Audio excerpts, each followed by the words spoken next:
Hi guys, how are you? My name is Lauren B. I am the Untitled Tarot. Welcome in. I haven't done a reading or messages in a while, but I have downloads that seem to just be like compounding. They're just sort of like stacking on top of each other like paperwork, and I feel like if I don't get them out, I'm gonna get in trouble. So I've come today to offload them from my noggin and put them into the universe. So hopefully, I see a hawk outside, so it's a good time to do channeled messages. So hopefully if these resonate for you, you will find them helpful in some capacity. So the first download that had come through was a morning that I had recently where I was going on a walk bright and early, and I saw all of these animals. I felt a little bit like a Disney princess until I noticed that all of the animals had come in twos. All of the animals were paired up, and so I started to feel a little bit like Noah. And while it was a sunny day, I was looking around for a potential flood. If you know, you know. And so I thought that it was really interesting.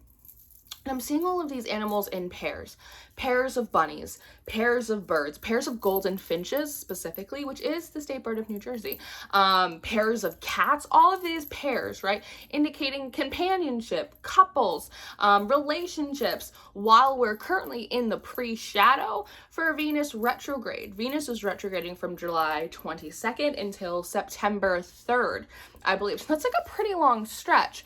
And so I thought the idea of like sort of pairings coming together was sort of like this really interesting theme that wanted to come forward and present itself to me. Now, kind of tying that in to Noah, what's the story of Noah's Ark? Noah was commissioned by God to build a big boat and to fill it with animals because God was basically gonna like unplug and replug the world, right? Just set a big flood, just reset to factory settings, you know? And I think with this Venus retrograde, a lot of you may be kind of as the God in your own world, doing a little bit of the same thing.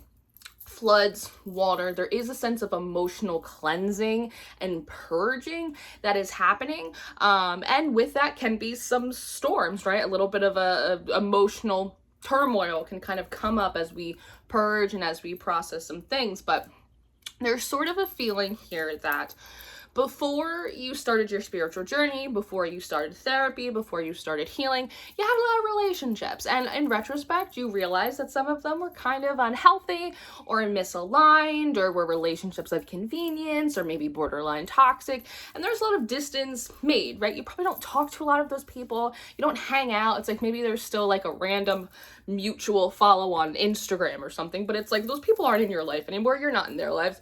But there are relationships that you did maintain since starting your spiritual journey, friendships, relationships that you made while you've been healing, while you've been in therapy, while you've been trying to make your way from point A to point B.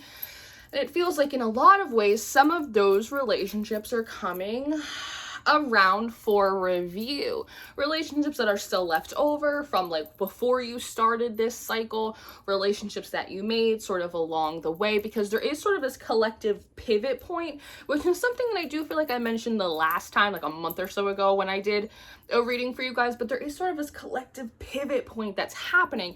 And with that, when we make pivots as individuals and as communities, there's things we have to offload, and then there's things we have to build and pull closer to us. And so with Venus going retrograde, there is an assessment of our relationships, like who is getting on the boat and like who is getting cleansed out with the flood. Now with that, that brings us back to like these pairings of birds. So the way that it's being presented to me is that you may, Venus retrograde in a lot of ways feels like a Mercury retrograde, you may find that there are old relationships that you made since you've been on this journey, and maybe from before, that are coming back around. Now, there's a split in this grouping. It feels as though half of this grouping is people coming back together after long periods of time, friend, family, lovers, whatever it may be, because actual change has occurred. That at one point, maybe those relationships were strained. Maybe they weren't very healthy. Maybe they were of convenience, or there weren't very good boundaries. But since that and this feels like years of separation, there's been a lot of individual development on both sides. Sometimes it's not the wrong person, it is the wrong time. Sometimes people do grow. Sometimes people grow up, and we can kind of have a reunion type of energy. In that capacity, I do see people like that sort of coming back together, starting new friendships with each other, new relationships with each other, kind of in a different time, different place. They're almost reminding me of the movie The Breakup with Vince Vaughn and Jennifer Aniston, and how they break up and then it's like a year or so later they kind of work on themselves and they just kind of bump into each other in the street, and you can tell like something new is sparking as like they're sort of new people. I can absolutely see that, again, romantically, platonically, even professionally for some of you. But more so, I want to talk about the other grouping of you, because in a lot of ways, it kind of feels a little bit like the energy of a false start, but hear me out. For the other half of you, it feels as though you have been in separation from people for a very long time. But there's still an aspect of both of you that are like holding on to each other. You're holding on to that old relationship. You're holding on to the way things were. But the thing is you're not holding on to it because at some level you're supposed to come back together and give it another shot, as again, as friends, as lovers, as whatever, like group one. You're holding on to these pieces because it, at some subconscious level, you know that it prevents both of you from having to let go and having to move in to new relationships. So it's sort of like keeping that placeholder. And so there's an aspect of like you and some people might still be holding on to memories, holding on to aspects of each other's energy. You're still holding on to each other, and it's become a problem because it's preventing both of you from moving on and making new connections, falling in love with new people, putting down new roots. And so part of what this Venus retrograde is going to do is it's going to pull you back together like magnets. And in being pulled back together, there will be the initial, wow, it's like old times. It's like we didn't skip a beat. Oh my God. But very quickly, even with personal development, very quickly, you're going to realize that much sort of like the first time, even if you're healthier and more mature individuals now, that there is still something about your energies that just don't work. Right? And so you may come back together and have that sort of euphoric, wait, maybe is the spark being reignited, only to realize, no, it's not. The same personality differences, value differences, ethical differences, lifestyle differences that were an issue before. They're still an issue now, even if we're both older and we are more healed. Now that we know that for sure, we can let each other go. Because sometimes there is an idea of like, well, we were both kind of toxic and that's why it didn't work out. But if we were both older or we knew better, now you are older, now you know better, but there's still aspects where it just doesn't work. And that in a lot of ways kind of has the ability to set you both free, instead of going, well, I was toxic, so, you know, if I had done things differently or had they been grown a little bit more, right? It's like you realize actually it's really just sort of like a core misalignment. We're actually really not supposed to be together, even in our healthiest versions of ourselves. It still doesn't work. And it kind of lets you both off the hook, where at the very least it gives you both like confirmation of like, you know what, we're not the best of friends. We're maybe, you know, we might be blood related, but this isn't like the best relationship for us. Like, we probably don't actually have to be in each other's lives. It's okay. It's not a law. It's not a moral failing. So I do see for this other half of you, you're intentionally being pulled back to a lover or to a friend or to a family member, so that way you can both see that at some core level there just is a misalignment and it just doesn't work. And it doesn't have to be someone's fault. It doesn't have to be a moral failing. It doesn't have to be a karmic toxic issue. It could just be the fact that like you just don't work together, and allow each other to drop that burden so you can move on. Because there is this feeling that like God, the universe, is like preparing you guys for new relationships, to build new families, set down new roots, fall in love again.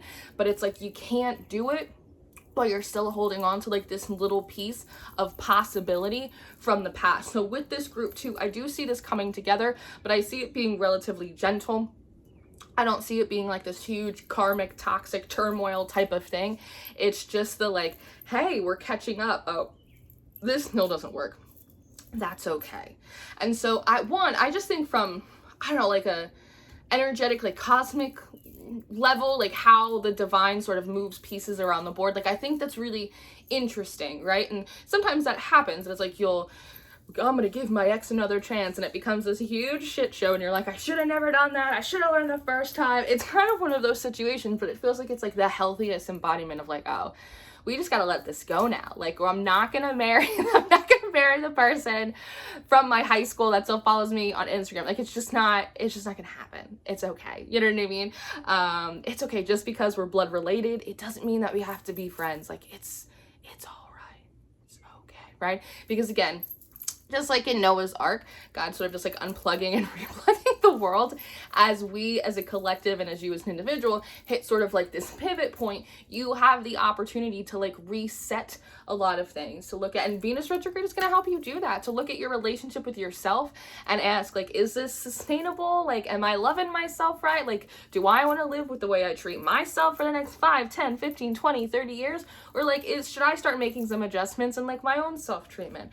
What's going on with these relationships? Do I still have some stragglers? Am I still holding on to people out of just habit when really it's like we've outgrown each other, and that's okay, and it doesn't have to again be like this moral like issue type of thing. It almost feels as though there's sort of like a very neutral acceptance point that like the divine is trying to get us to come to, that up until this point, a lot of it is like, you know, very binary, you know, good, bad, that's right, that's wrong, it's toxic, it's healthy, bad. Like, when it could just be like, hey, it just doesn't work. It doesn't, no one's in trouble, no one's bad, it just, this shit just doesn't work anymore. We gotta go. We gotta move on to the next thing. And that's okay, you know? That's okay. Now, something that I did notice, as you guys know, for me, I don't know why it happens this way, but like sometimes I will get messages just like dropped in like oh, okay, thanks for letting me know. But a lot of times I have to like, maybe it's because I'm a medium, I have to just like physically like live it out. And so I was on another one of my walks, each story. my walks are very, very sacred time. And I'm trying to listen to like my praise music and like my shufflemancy, and I'm like, the gods are talking and I am walking. And as this was happening, there were like a variety of very handsome men jogging through the neighborhood with their shirts. It was like, I don't know if they were filming like an episode of Baywatch in the neighborhood. It was very odd, but I wasn't complaining, but I did notice that every time someone like jogged past me, it's like the Lord's talking in my ear, and I'm like, I'm deaf, I can't hear you right now. And then it would take me like a few moments to like kind of, oh wait, like I'm in the middle of a conversation with the universe, like let me focus. And it happened like a couple times, and so I kept realizing at one point I'm realizing, oh, like this is a distraction. Like there are clear like distractions, very tempting and attractive distractions, sort of like literally like coming towards me, and every time one does, I am failing that test. I am distracted. I don't see anything anymore. And so for some of you, part of these groupings of animals and these groupings of birds and stuff like that, it has to do with the fact that you may be someone who maybe like you don't have a lot of loose ends in terms of relationships. You're not holding on to a lot, but you might be someone that is aware of a lot of coupling going on around you. It's that feeling of almost tapping into someone who's like, okay, I'm gonna work on my business, and I'm gonna move, and I'm gonna do X, I'm gonna do Y, I'm gonna do Z, and then I'm gonna get in a relationship. It's an idea of like, for some of you, you want to expand your community, you want to fall in love and be in a relationship, you want to start a family, but you know it's like you're not quite there yet. It's still like just a little ways off, and you're working on something else right now, like business, or your money, or you're working on school, or you're working on your artistry or something like that. It's like you want those things, but you know it's like they're just a little out of sight. It's like you're gonna get there probably in the next like couple years, but right now you're working on this. Meanwhile, there's gonna be these flocks of birds, these pairs of bunny, these couples, people coming back together, group A, group B, right? And all of a sudden, and even some temptations, right? Like, you're kind of looking around when you're supposed to be like working on your homework, or you're supposed to be like listening to spirit about what your next step is or what you're supposed to be doing, and you're like, whoa, what's going on over there? Whoa, everyone's falling in love. I thought that, oh, well, maybe I do want to fall in love now, when like, you know, logically it's like few months, few years off. So there's sort of this energy of distraction. So for some of you, this Noah's Ark coupling energy, like all of that, it's gonna highlight to you what everyone else is doing. Is really gonna highlight to you how easily you do get distracted, your attention is sort of taken, and how easy it is for you to kind of like fall off of track sometimes. So those may intentionally like be surrounding you to help you hone focus, commitment, discipline, right? Staying on target, staying on task. Like, we are still in Cancer season right now, so it is kind of like a mushy emotional time where everyone kind of wants to like snuggle and like, well, what about my feelings? And you know what I mean?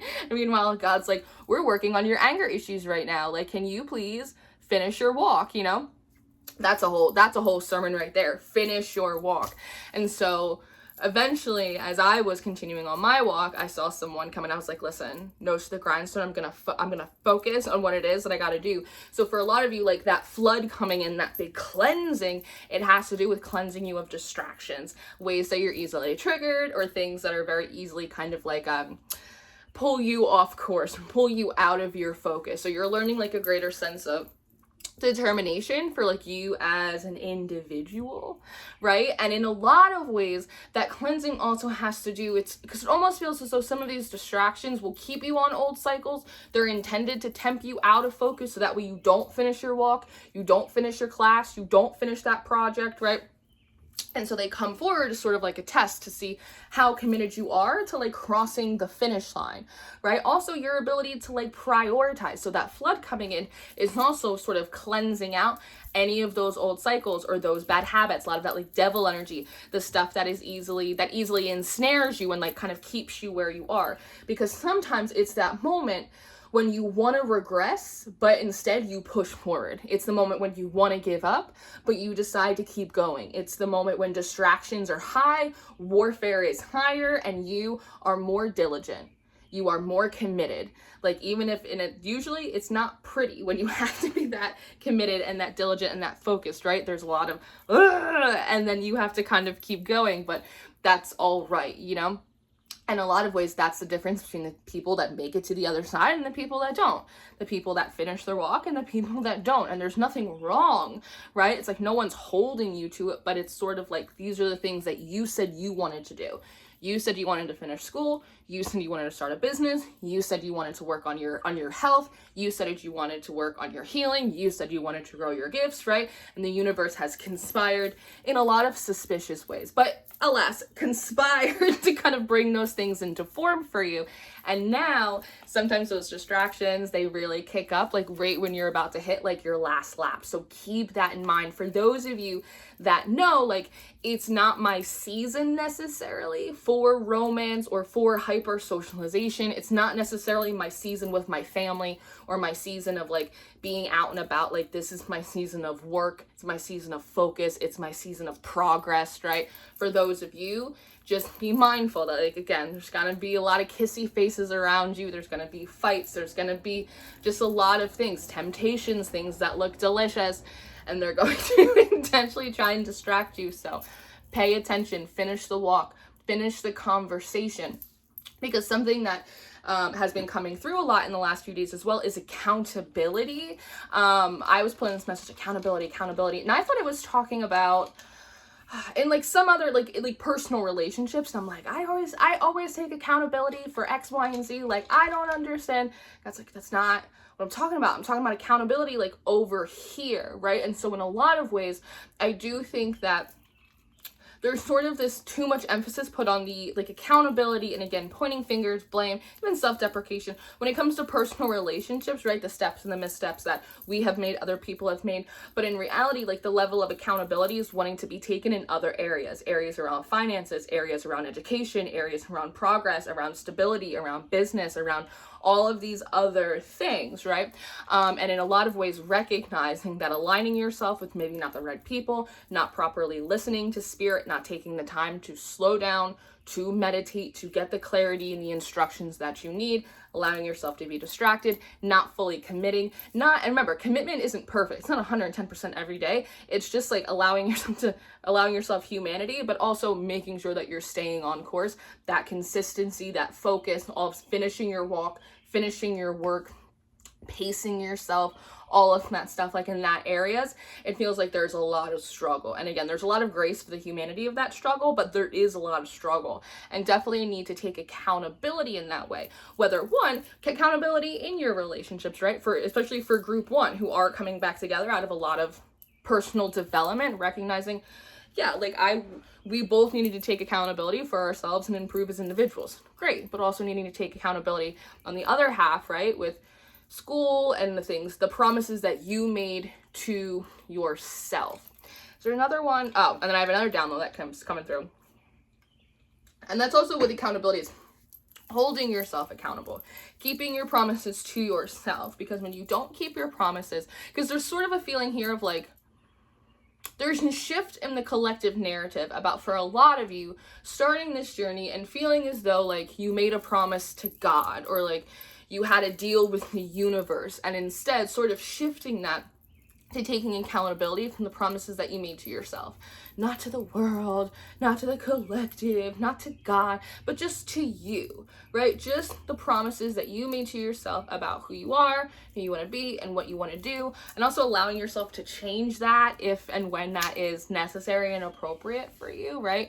But we can't build trust in ourselves, trust in our intuition, trust in our decisions, right? Unless we keep our promises to ourselves.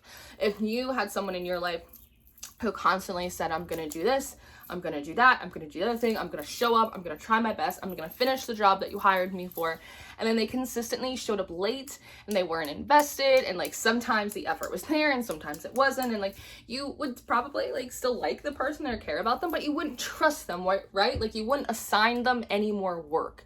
And so when it comes to you and your to-do list and your healing and your priorities and your love and your goals and your dreams and all that stuff, and you don't show up and you're not consistent, you're not hurting the collective, you're not hurting the world, you're not making God sad or disappointed, there's no like wagging finger, from the ethers coming down at you. It's just that you become disappointed in yourself. You trust yourself less. You trust yourself less when you get intuitive hits. You trust yourself less to make decisions that you can stand by and not get kind of wishy-washy about. It eats away at your self-confidence. Self-doubt grows. Next thing you know, you have imposter syndrome, not because you're not capable, but because you're not showing up, right? And so there is this big idea of like accountability, of being accountable to ourselves, keeping our own promises, staying on track, finishing the walk, finishing the work, right? And then yesterday I had another like very animal, kind of a buggy, sort of like a Bug's Life type of moment where I was outside and I saw a big hawk flying in the sky. And hawks for me talk a lot about like higher perspectives. And then I saw an orange butterfly, which for me is always a sign that like I'm on the right track. And then I saw a ladybug. It actually flew right over my heart and I didn't know what it was. So I tried to like brush it away for a second. And then I was like, oh, it's a ladybug right over my heart. And then it flew like right here on top of my third eye. And I was like, what the fuck? And it flew away. And then after that, I was swimming and I saw like a little golden beetle in the pool. And I was like, oh my God, I've been out here for like an hour. I saw a hawk, a butterfly, a golden beetle, and a ladybug land right on my chest. That's kind of crazy. It's kind of crazy. And for me, a lot of this feels sort of like alignment. Like, in general, like a lot of us are just being pulled up, right? And again, like Noah, there's like new land being created after that pivot point, right? Where sort of the pivot point is also the decision point of group one kind of starting this new relationship, of group two, finally you and other parties releasing pieces of relationship so you can start fresh, for the third group of you, right? Making the decision to finish what it is that you started and keep your promises to yourself. Like all of that is kind of leading you around a bend where what I want to say is like where the things you've been working for lie. It's where they live. It's in sort of like this new territory in a lot of ways. And so what's required now in order to have those aha moments, in order to take yourself to task at times and hold yourself accountable, in order to gain like the clarity that you need and what you need to do and what's not working anymore, right? All of that stuff is to, one, tap into that higher perspective, which is most easily done through what measures? Stillness, meditation, active listening with spirit, also dropping defenses, because our defenses want to say, no, like that didn't work out and that wasn't right and that wasn't fair and this is right. I've done it. I'm so good at doing it. I do it all the time. I'm so good at doing it that I have a Vegas show and I do it every single week.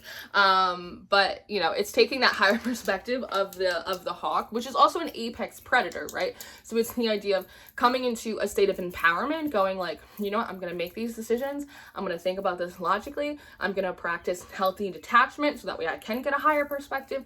We're going to take accountability here. We're going to look at all of the options. I'm going to actively listen to myself, to spirit. I'm going to see what maybe isn't working and how maybe that's me and I held on to what wasn't working for too long. I'm going to allow myself to change courses, change gears, lean into what does work, right? And with that butterfly coming forward, right, like the right path, and feel as though in a lot of ways you guys are actively course correcting at like a really beautiful time, which is good because it feels like the time to make adjustments, the time to make course corrections, as opposed to later when it's too late or things are already in motion and it's kind of not working out and it's like you kind of have to like roll through that cycle until you kind of get like a fresh chance.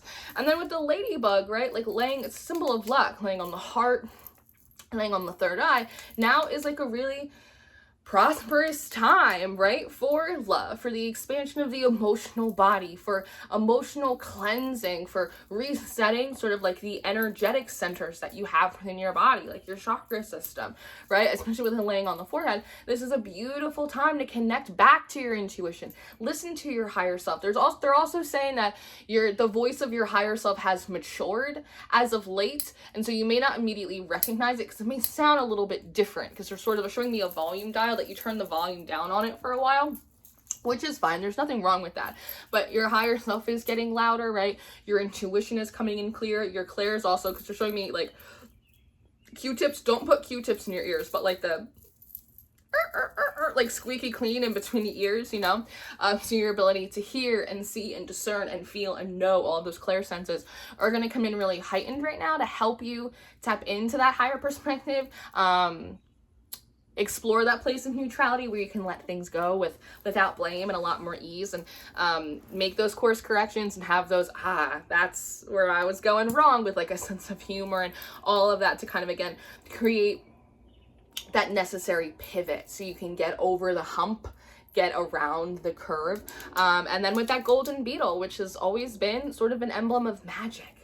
And so it's interesting that in a lot of ways, it's like the magic happens, the manifestation occurs through accountability, through active listening, through meditation, through like a lot of like these really simple things, even just very logically looking at a situation going, yeah, it didn't work out because we were too mature, but it's not that time anymore. We grew up.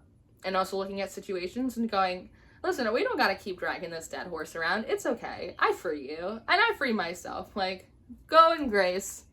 Catch you on the flip side, you know? And like, that can be okay too.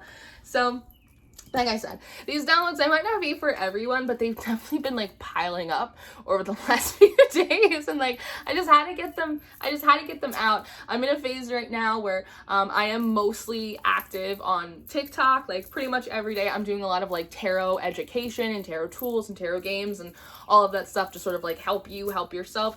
I am still actively doing client sessions, so if you do want to book a one-on-one reading with me, you can book with me through my website. I'm still doing all of like the monthly readings. I'm still doing all of the zodiac readings. They're just on Patreon right now. So if you're interested in your monthly reading for July, you can join our Patreon family. I also do weekly horoscopes over there as well on Mondays and Fridays, but you can get your monthly readings individually on my website as well. I'll put all of that information down below. I am in a phase where I'm just gonna, when I feel called, when the downloads are stacking up, when I feel guided to come here on YouTube, I'll come on here and I'll give you your messages. But in the meantime, you absolutely can find me on Patreon every single day. You find me on TikTok. You can find me on Threads now. I'm threading. I'm having a good time. And of course, you can always book a personal reading. I love you so much. I hope these downloads made sense, and I hope that they were helpful. I hope they were helpful to you. I love you so much. See you next time. Goodbye.